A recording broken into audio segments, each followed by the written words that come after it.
The Garmin Edge 850, Wahoo Elemnt Roam 3, and 3rd generation Hammerhead Karoo are the newest mid-sized GPS bike computers from those companies. After riding them side by side, I have different views and recommendations on how they perform and which you should buy compared to the models that came just before them, the Edge 840, Roam V2, and Karoo 2.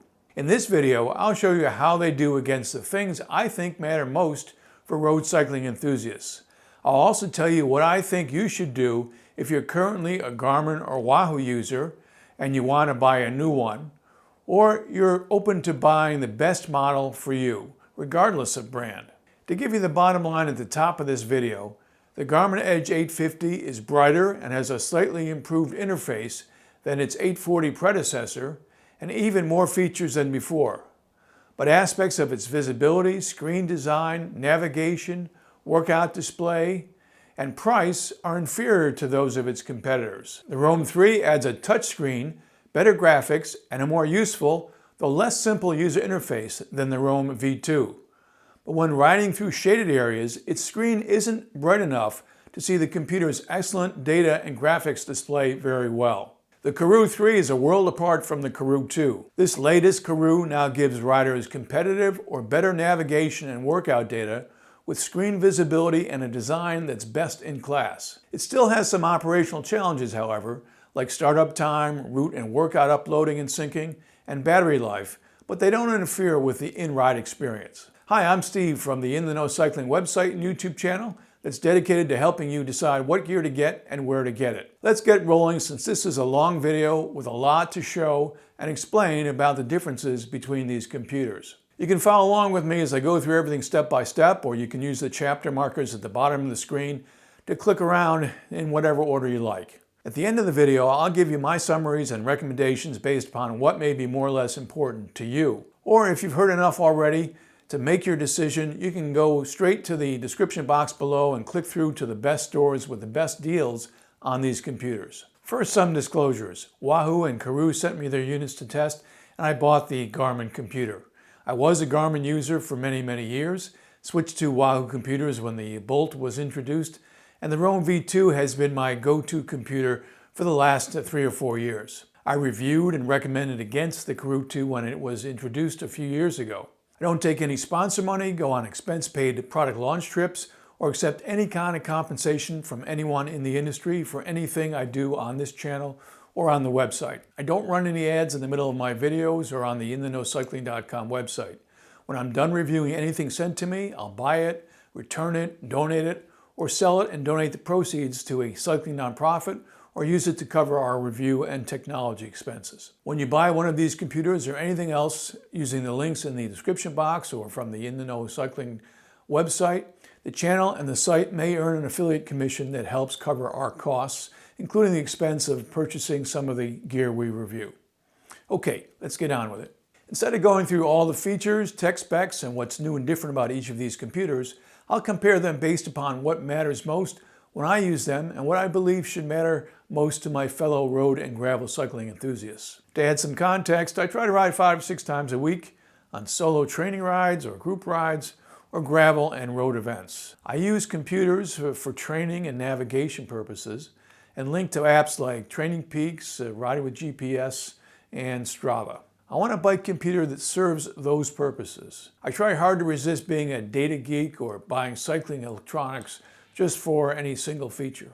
I'm not a mountain biker and not reviewing these computers based upon their capabilities that are unique to that discipline. So with that as context, here's what I think matters most when choosing between bike computers. The first two matter mostly before or after your rides. First, your setup, the profiles, pages, and fields that you want to use, and how you connect the computer to the sensors and platforms and apps. Secondly, communication. How well do they connect with Wi-Fi? Do they sync, upload, and download your workouts and your routes? The next ones are mostly in-ride considerations. First of all, visibility, very key. How bright is the screen? How good is the contrast? Is there glare? And how well does it do in different light conditions and different weather conditions? Next, screen design. How flexible is the page layout? How many fields can you put in and what kinds of fields? What do the fonts look like and how good are the graphics? Next, how does it operate? What's the user interface like? Is it intuitive? Is it sensitive to your touch? Is it responsive? And how about the startup time and the battery life? Next, navigation. How good is the computer at selecting routes and loading them?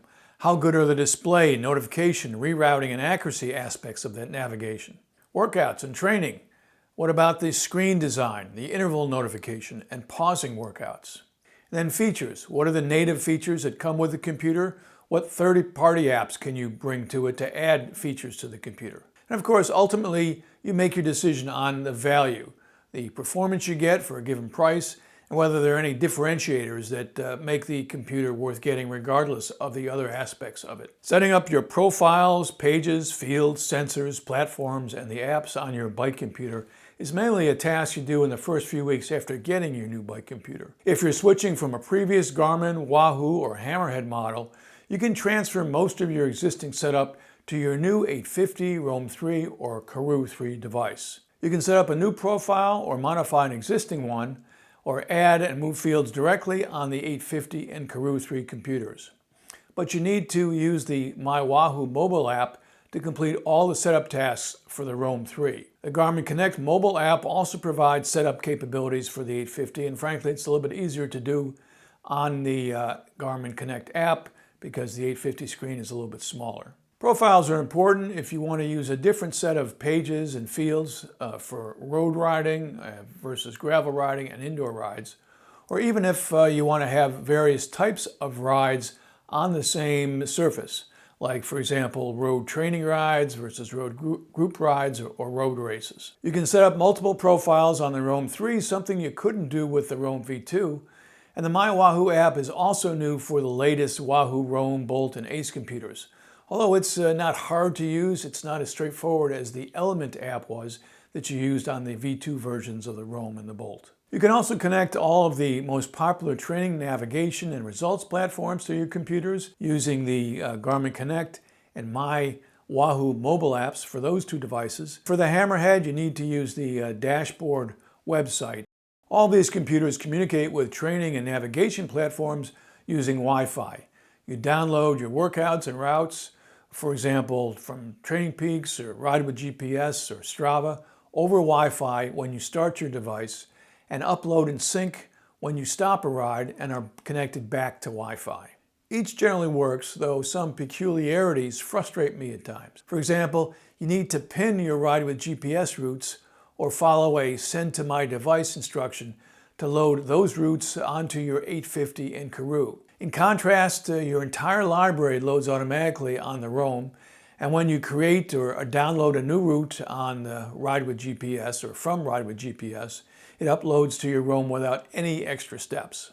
I find the Karoo is pretty finicky in finding my Wi-Fi when I first turn it on. Routes appear the fastest on the Roam, with the 850 not far behind. The Roam shows you when it's searching for GPS, which seems to take a while unless you're outside. But I don't know if the others load GPS any faster because they don't display notification banners about GPS like the Roam. A bike computer's visibility is a crucial in-ride factor and one of the most important things I consider when judging its overall performance. That's why looking at just their size and specs or examining them close up under perfect lighting isn't really enough. So I also film the bike computers side by side on my handlebars using a GoPro placed just below my head with a distance, angle, and lighting as close as possible to what my eyes see. I've zoomed in on the video you're seeing from that position so you can see the computers more clearly.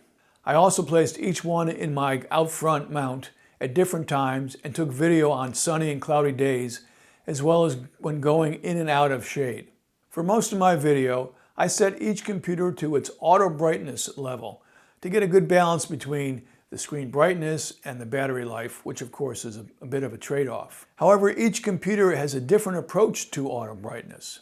The Edge 850, for example, lets you set the screen's brightness to a specific percentage of its maximum or choose the auto brightness setting that adjusts based upon the ambient light. It appears that the auto brightness on this computer is set at around 10% of the display's maximum brightness. The Karoo also has both manual and auto brightness settings, but additionally allows you to adjust the auto brightness intensity level.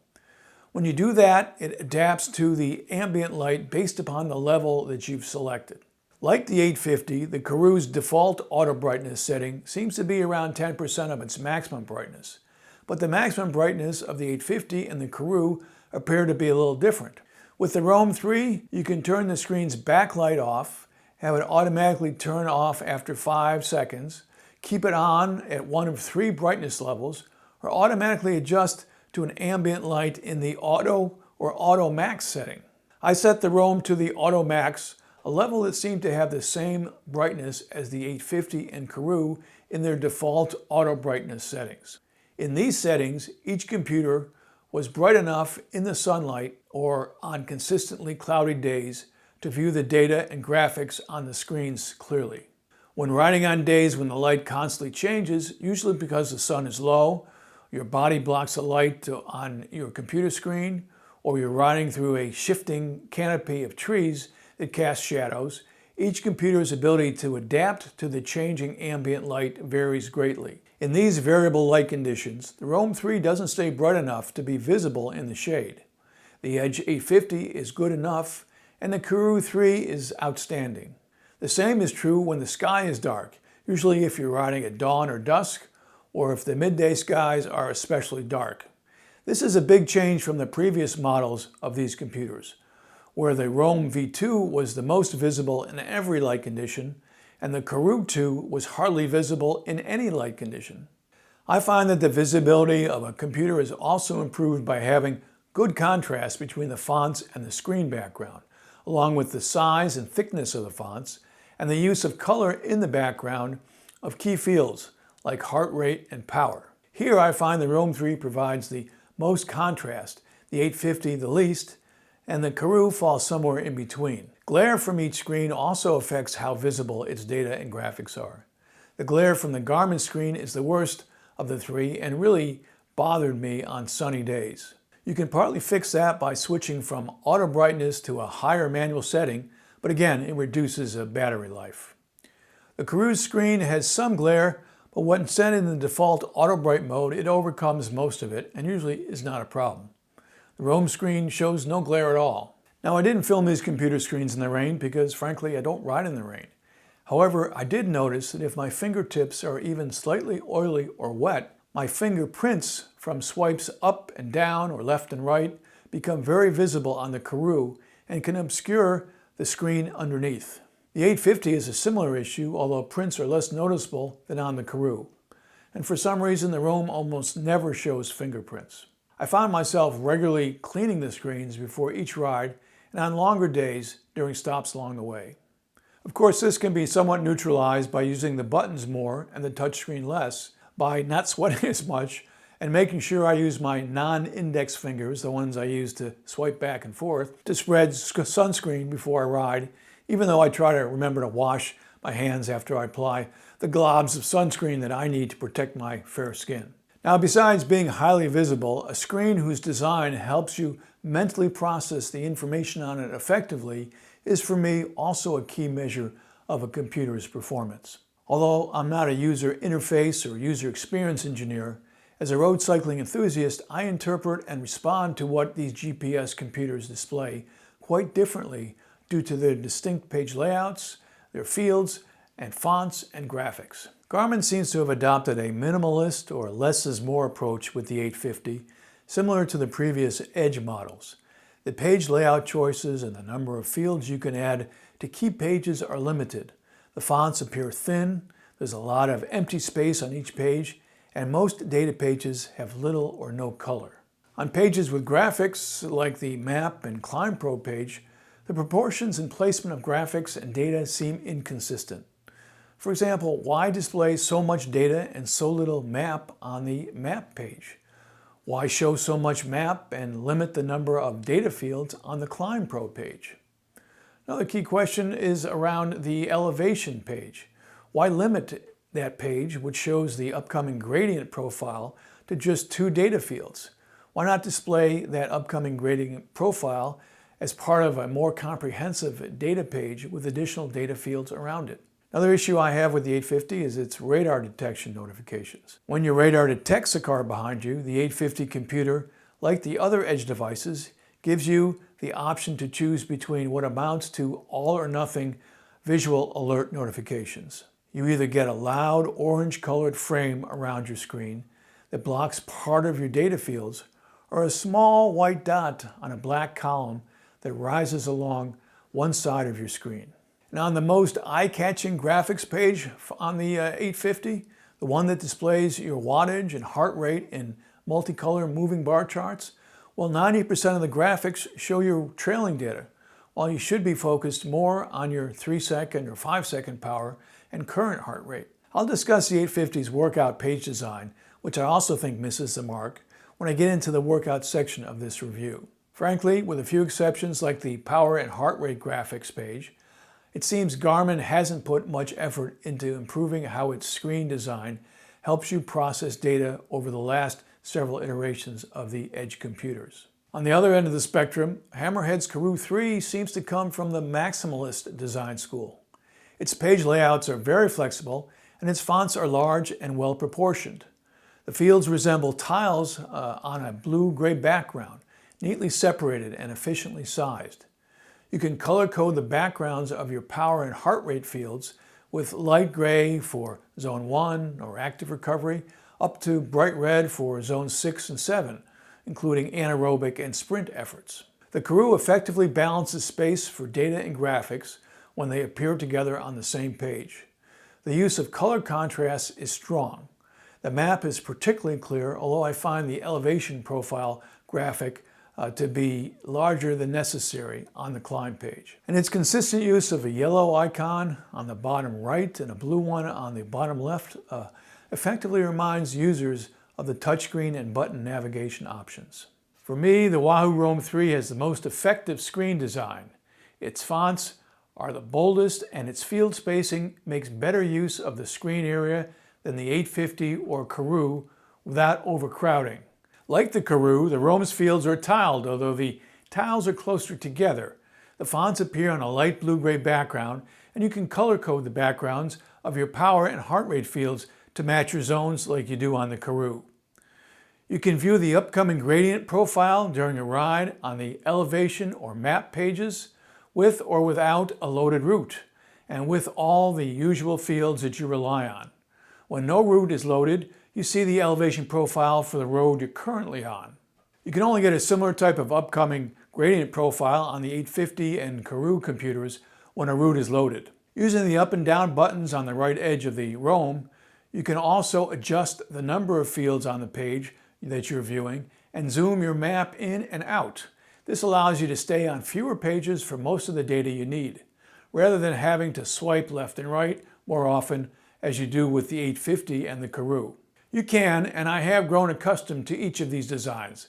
However, my brain tends to process the data and graphics on the Roam more effectively than the Karoo, with the 850 a distant third. Now let's talk about how these computers operate, or how they actually work during rides. While each has a touchscreen and buttons, they all operate with unique interfaces, almost like different personalities. For me, and again a lot of this is subjective, the Karoo's touchscreen is the easiest to use.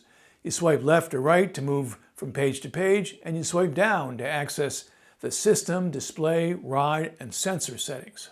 The screen feels moderately responsive, not as quick as the 850, but it doesn't react to your touch motion without a clear intention, as I frequently experience with the 850.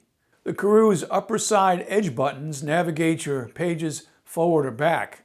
Its lower side edge buttons do what is shown on the screen next to them, which is usually to start or stop your ride. The Karoo's buttons are the largest, most tactile, and have the greatest travel. That said, as with the 850, you can operate the Karoo more effectively during your rides using the touchscreen rather than the buttons.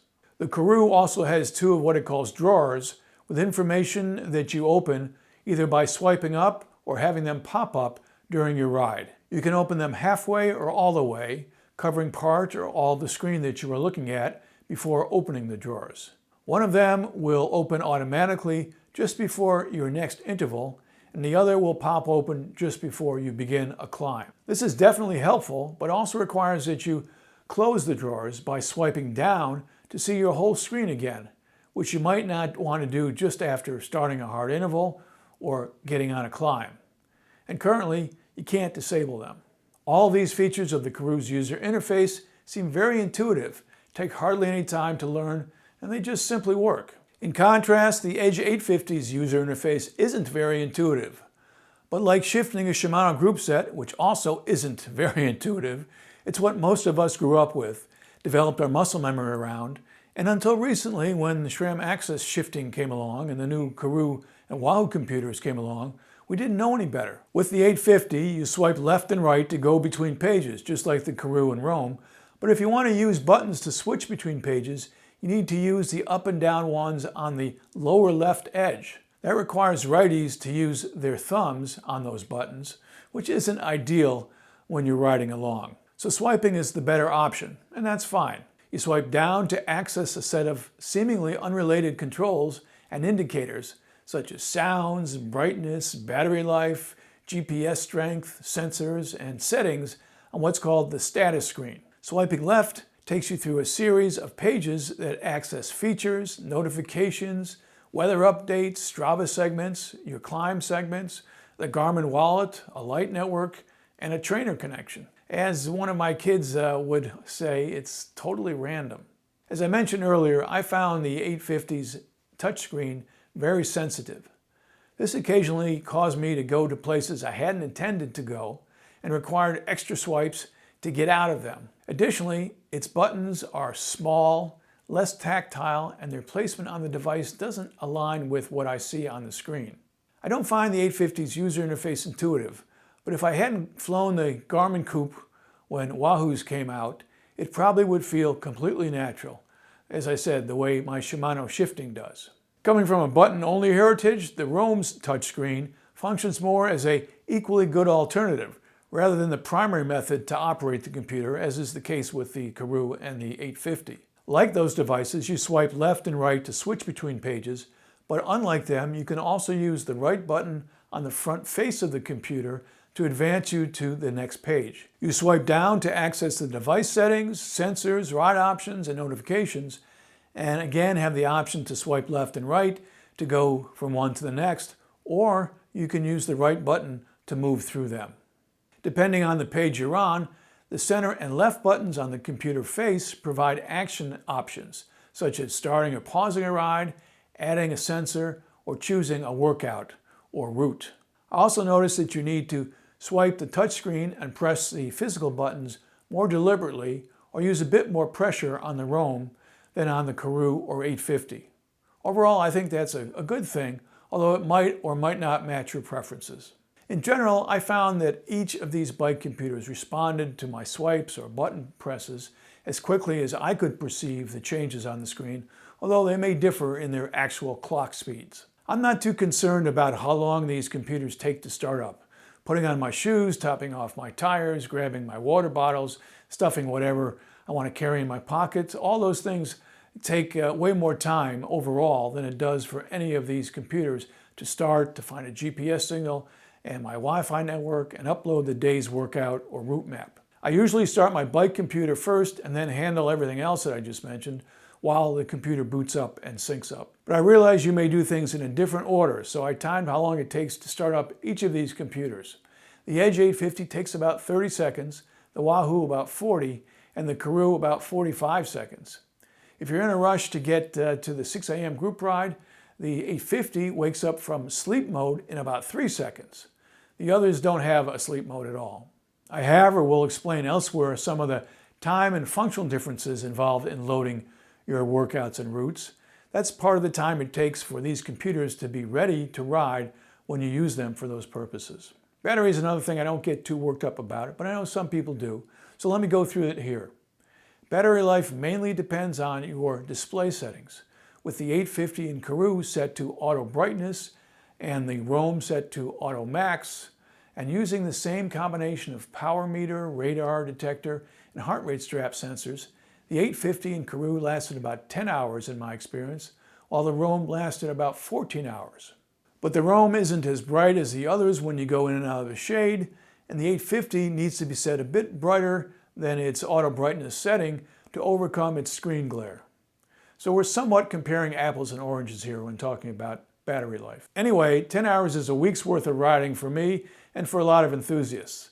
It's not an issue for me to plug in my computer, radar, front light, or any other electronics once a week, or the night before I know I'm going to do a 6 or 8 hour ride. You know, most of us recharge our phones every day or two as well. Navigation and training, as Garmin calls them, or routes and workouts, as Wahoo and Hammerhead refer to them, they're the main focus of these devices. You can see this just by looking at the prominence they have on the key screens of each computer. I'll discuss how these computers compare when selecting a route, loading it, what it looks like on the screens, how you get turn notifications, how they reroute, and their apparent accuracy. Each of these bike computers allows you to sort through the library of uploaded routes by name, distance, load date, or proximity to your location. The Roam and Karoo also allow you to sort by elevation gain, and that's useful if you want a flat course for recovery rides or if you're looking for a lot of vert for an anaerobic training day. You can also find a route by typing its name if you, like me, have over 100 routes in your computer, or if you show up 2 minutes before the group ride starts and you forgot to load the route before leaving the house. The 850 has the largest keys by far. However, it'd be nice if they were arranged in a QWERTY format like the other two. The Karoo is passable for my fat fingers, and the Roam keys, however, are kind of tiny, and your friends may not wait for you as you fumble trying to type in the first 3 or 4 letters of the ride name. Once you've found the route that you want, whether by sorting or searching, each computer loads it quickly. You don't need Wi-Fi access to open a route if you've already downloaded it to your library. When it comes to how routes are displayed and how you get notifications about upcoming turns, my take is that the Karoo is the best, the Roam is second, and the 850 isn't as good as the other two. Part of this is due to screen size, which allows for a bigger map on a bigger screen, and part of it is the graphical display, including road lines, colors, and contrasts, direction arrows, and the amount of detail each design chooses to put on their maps. I could talk a lot about why one works better for me than another, and of course it's highly subjective, but let me just say that the maps pop on the Karoo and Roam, while the 850 looks dull and demands more of my focus. I also want to see my key data fields on the map page. For example, I like to monitor my power, cadence, speed, and the upcoming terrain profile when my map is up. That's especially important when I'm pulling at the front of a group ride, so I can keep a steady pace while navigating the route at the same time. I can put all those fields on the Karoo and Roam, but the 850 only allows room for 2 of them. The 3 computers use different methods to notify you of upcoming turns while you're riding a course, but not on the map page. With the Karoo 3, a small yellow overlay can display the distance and direction of your next turn on any page you're on during your ride. You can also set it to switch to your map page about 500 feet or roughly 150 meters before the turn.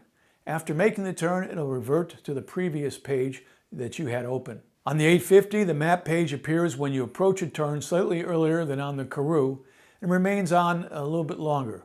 There's no way to completely disable this feature if you only want a turn notification banner to show up before your next turn. The Roam 3 doesn't have a setting to automatically switch to your map page, but it shows a turn notification banner that displays the direction, distance, and street name of your next turn about 750 feet before you reach it. That's roughly the length of 2 football or soccer fields, giving you enough time to switch to the map page if you want a visual of the turn that's upcoming.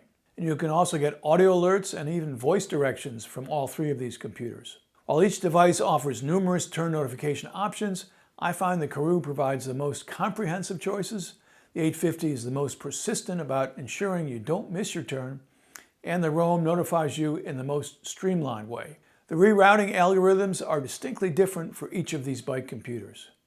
When there's a clear nearby turn to reroute you on, they'll all usually suggest that same turn. But when more options are available to get you back on track, or when you don't take the first or second option and go further away from your route, they're likely to suggest very different directions. In one example, I turned right instead of the left I should have taken at this busy intersection. The 850 and Karoo guided me to take my next left onto a short dead-end street where I could turn around at the end and go back in the right direction. The Roam, perhaps knowing from its map data and the radar detector that was tracking several cars behind me at the time, that I was on a busy street and it might not be the best time to turn left across traffic as the others two were suggesting. Instead, it advised me to take a right a little bit further up onto a short street that I could then take another right off of to get back on track. But that initial right was onto an unpaved street full of potholes that would be tons of fun to ride on my gravel bike, but not so much on the road bike that I was riding at the time. So after feeling confident with the Roam's instructions at first, I continued past the turn it suggested and kept going down the busy street I had originally turned onto incorrectly. This is when the 850 basically gave up on me, showing me the names of upcoming roads on my left and right, but never telling me which one I should take. The Karoo and Roam kept giving me options, any of which would work. During this and other rerouting exercises, the Roam and Karoo quickly alerted me that I was off course and offered me instructions, while the 850 was slow to do both. Reviewers who have evaluated the accuracy of the Roam 3, Karoo 3, and Garmin Edge models have found all of these devices navigate accurately, both on and off road. Yet using the same routes downloaded from my Ride with GPS app and the latest version of the cycling maps on the 850, I found that it didn't always provide the same turn instructions as the Roam and Karoo. In the rerouting example I just described, the Garmin incorrectly told me to take a right instead of left, as the others indicated. I went right, knowing that it was wrong, and the Garmin started rerouting me even though it had told me earlier to go that way. On my group rides, when some of us are using Garmin's and others are using Wahoos, it's not uncommon for the Garmin and Wahoo devices to give us different turn instructions once or twice during a 50-mile ride. This happens even though we all downloaded the same ride file. It's usually not a case of one device being right and the other being wrong, as both generally lead us to the same destination eventually, just with a few different turns along the way. When I'm not doing group rides or events, I'm out there training for them and following a structured training program. In recent years, I've used Training Peaks, FastCat, Trainer Road, and now Intervals.icu. As I reported in the setup section, the 850, Roam, and Karoo will import workouts from the most popular training programs. The 850 can import from nearly any training program, regardless how niche it is. The real-time data you get about your workouts, how you're notified of interval changes, and how you pause an interval if needed varies quite a bit from one of these computers to the next. The Roam 3 and Karoo 3 do a great job helping me execute my workouts effectively with their screen design, interval notifications, and pause mechanisms. The Edge 850 lags behind them on all three aspects. The Roam 3 allows you to customize your workout screens by selecting which fields to display, arranging their positions as you'd like, and using the zoom in and out buttons to view more or less of them without leaving the screen. The color-coded backgrounds help you align your power and heart rate numbers with the zones you're aiming to ride in. You also get a graphic at the bottom of the page that you can tap to see your current interval progress, or the upcoming intervals, or how far you've progressed in your overall workout. You can also display this information in data fields, like the remaining time in your current interval. However, I find that visualizing the relative interval power level and the time between intervals graphically is more effective for understanding how your interval is going, better than just using the numbers. The target power range and color bar that indicate whether you're riding within, below, or above that range really are too small to see easily. Wahoo copied this display design from Garmin, and I don't like how it looks on either computer. The Garmin 850 offers fewer layout and field options on its workout screen.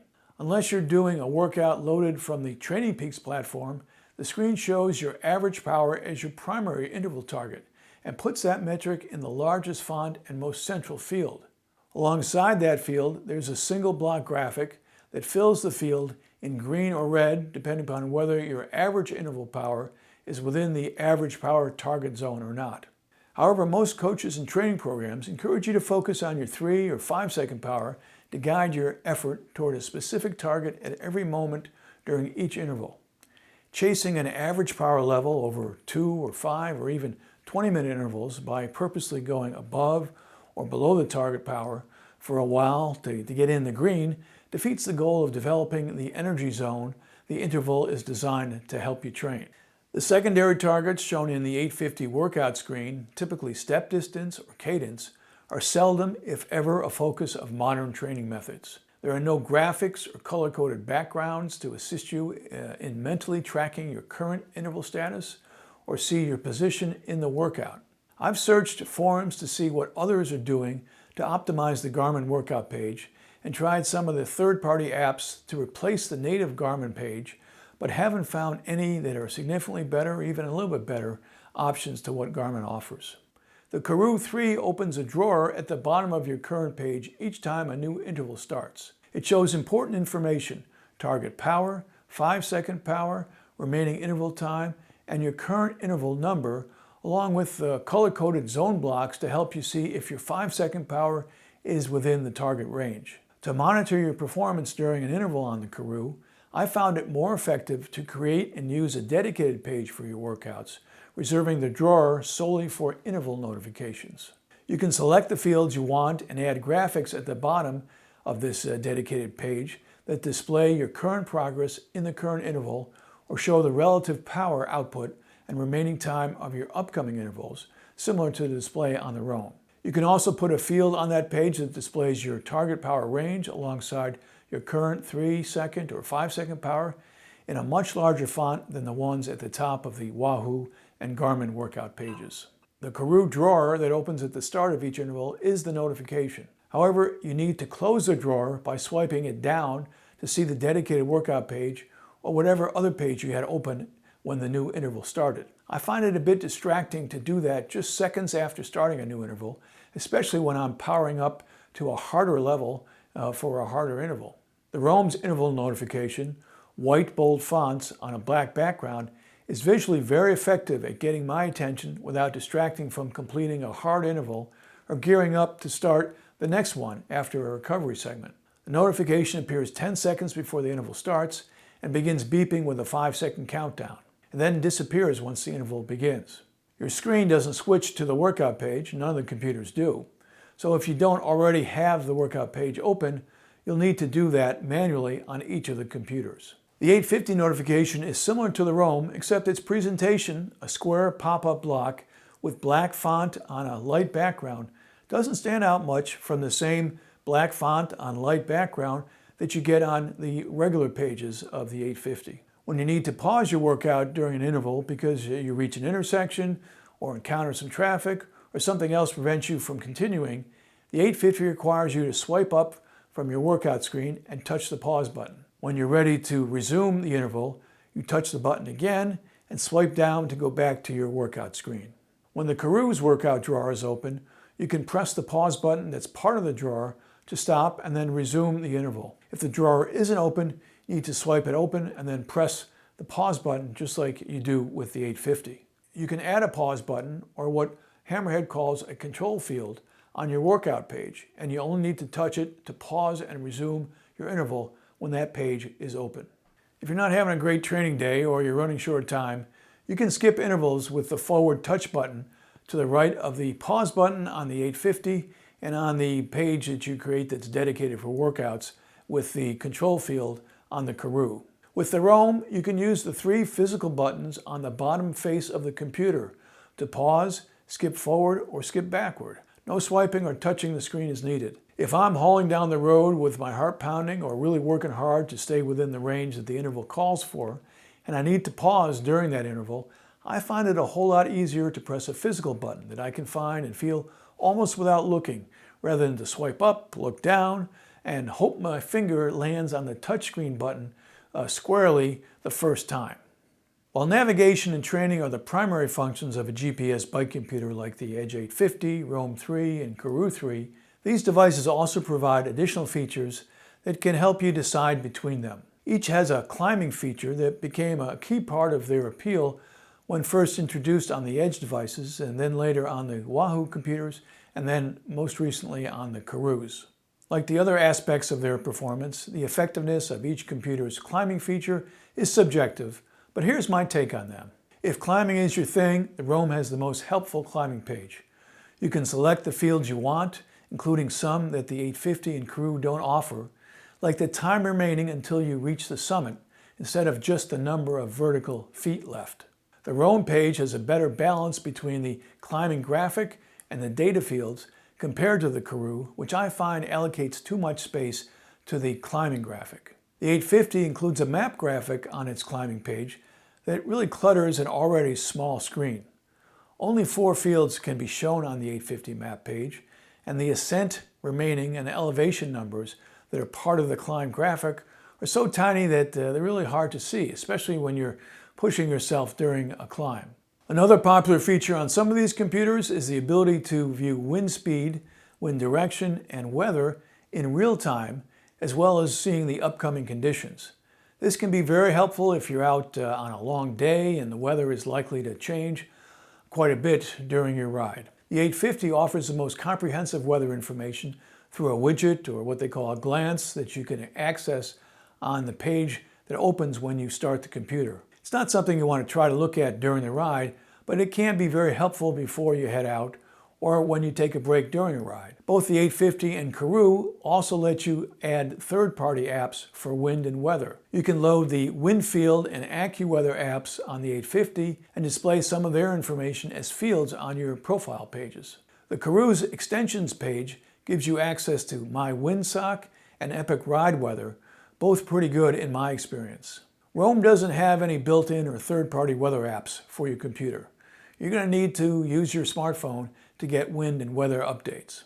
The Roam does have a unique ability to save battery life on your Garmin Varia, Wahoo Tracker, or any Ant Plus radar detector. You can use the autolight settings that allows you to turn off the radar light 1, 5, or 10 seconds after the last car has passed you. I covered this in detail in my video comparing the Varia and Tracker radar lights, linked above and below. Beyond those features, there's the digital bell that each of these companies has on their computers, and which some reviewers can't stop talking about. I never use it. I prefer human interaction, like calling out "on your left," and then thanking whoever I've just passed for moving over and wishing them a good day, a good ride. Garmin offers a wide range of features that the others don't. It offers the Garmin Coach feature, which provides training program, tracks your hydration, your nutrition, and core temperature, and measures your VO2 max along with various other Garmin-specific metrics. I'm not sure how good they are, frankly. The training plans don't adapt to your training performance the way many others do today with the help of machine learning.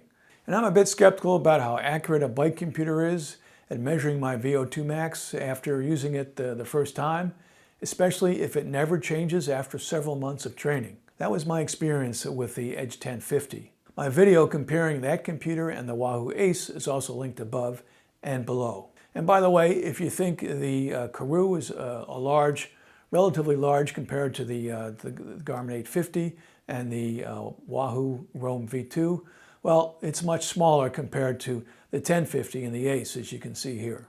Garmin also offers a wide range of tracking and alert features. These include live tracking, group tracking, and an accident notification that goes to your designated emergency contact should you have a crash. It also provides sharp bend alerts, high traffic alerts, road hazard alerts, and pothole alerts. You can also receive alerts if your heart rate, time, or distance on the bike exceeds your set goals for those metrics, or if your cadence or power is too high or low relative to your workout targets. With its custom alerts, you can even be reminded to eat or call your mother or anything else your heart desires. Garmin also has an ecosystem of devices, not just the computers, but heart rate straps, radar detectors, watches, and a store full of third-party apps written for its Edge computers and these other devices. Personally, I don't find the 850's unique features, the Garmin ecosystem, or most of the third-party apps very appealing. You might find some of these useful for your riding and valuable enough that you'll want to buy the 850 to get them, regardless of how good or the 850 performs, good or bad, on the things I believe matter most and have discussed earlier in this video. And that's fine. Many people buy a Garmin bike computer for its features and to stay connected with the Garmin ecosystem and other devices they may have from Garmin. If you're one of them, I'd love to hear about your experience in the comments below and read what I'm missing. The Garmin Edge 850 is the most expensive of these bike computers, priced at $600 US, 545 euros, and 470 British pounds. The Hammerhead Karoo 3 is the next most expensive at $525, 500 euros, and 450 pounds, while the Wahoo Elemnt Roam 3 is the least expensive, coming in at 465 US dollars, 429 euros, and 400 British pounds. But many of these computers are currently discounted by 10% or more at the stores I link you to in the description box below. Overall, I rate the Karoo's performance slightly better than the Roam and both significantly better than the 850. Considering their performance and price, I value the Karoo and Roam equally, and each provides better value than the 850. Now let me boil all this down. It's been a long video, but let me try to summarize it here. If you've used Garmin's for a long time and are comfortable with their screen design, how they operate, and their approach to navigation and training, and you like having a device that's part of the Garmin ecosystem and some of the unique features that Garmin offers, then the ability to make the 850 screen brighter than earlier models is a significant improvement over the Garmin you may currently own. If you're due for a new computer and want to stay within the Garmin ecosystem, the Edge 850 will be an upgrade. If you're not committed to Garmin's, whether you have one or not, I think you can get a better experience with the latest Roam and Karoo. If you use a Wahoo Roam V2 or Bolt 2, the Roam 3 includes significant upgrades. Notably, the touchscreen, user interface, overall screen design, navigation and workout screens, along with the use of color and graphics, are all improved compared to the earlier models. Although it's slightly more complex to use than those earlier Wahoo models, the Roam 3 is more intuitive than the 850 or Karoo. It also effectively uses its buttons for zooming the map, changing the number of fields on a page, and pausing workout intervals. But if you ride in and out of the shade often or on many overcast days, you'll be disappointed that the Roam 3 screen isn't as visible as earlier Wahoos or as the 850 or Karoo 3. You might want to stick with your Roam V2 or switch to the Karoo. The Hammerhead Karoo 3 has the largest and most visible screen, and its screen design is nearly as good as the Wahoo Roam 3. It's a step function better than the Karoo 2, and I think the best performer and one of the best values if you're buying your first mid-sized GPS bike computer. It's also the one I'd recommend if you're open to moving on from a Garmin, or if you ride in an environment where the Roam 3 screen won't be bright enough. I've now switched to the Karoo 3 as my primary bike computer after using and loving the Roam V2 for the last 3 or 4 years and the Garmin computers for many years before that. Like and subscribe to the channel if you found this video helpful. Check out the site and some of my other videos. Spread the word and use the links in the description box to help keep us ad-free, sponsor-free, and an independent voice for road and gravel cycling enthusiasts. Thanks for watching. See you again soon.